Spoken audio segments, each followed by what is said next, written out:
In this video, we'll provide the latest updates on the Suboxone tooth decay lawsuits, including our new and revised estimates on the likely settlement value of these cases. As most of you already know, Suboxone is a prescription drug used to treat opioid addiction. Recently, it was released in a dissolvable film version that goes under the tongue. Evidence has shown that the film version can cause severe and acute tooth decay, tooth loss, and other dental problems.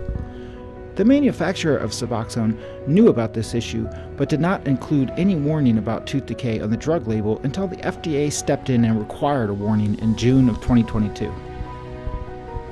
In January 2024, the Suboxone tooth decay lawsuits were consolidated into a new class action MDL.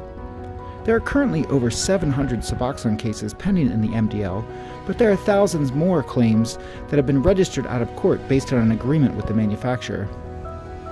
In most MDLs, the defendants reach a global settlement deal before any cases go to trial. That's definitely what we expect to see in the Suboxone MDL. In a global settlement, plaintiffs receive compensation based on a tiered system, ranking cases by the severity of injuries and the strength of the claims.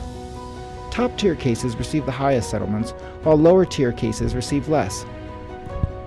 Our lawyers estimate that the settlement payouts for the Suboxone tooth decay lawsuits in the higher settlement tiers will likely range from $50,000 to $150,000, with a very few cases potentially receiving less and some cases possibly getting more. Keep in mind that these predictions are highly speculative and are based on the assumption that these lawsuits will be successful and supported by strong evidence of causation. At this point, our best estimate for when a global settlement deal is likely to happen is sometime towards the end of 2026. Global settlements usually get done just before the first round of bellwether trials. Right now, we don't even have a firm date for when the first bellwether trials will be in the Suboxone MDL, but they should be sometime in the fall of next year. So just before that first bellwether trial date is the most likely time for a global settlement. If you used Suboxone for at least 6 months before June 2022 and suffered tooth decay, tooth loss, or other serious dental problems, you may be able to file a lawsuit and get compensation. Call us today at 800-553-8082.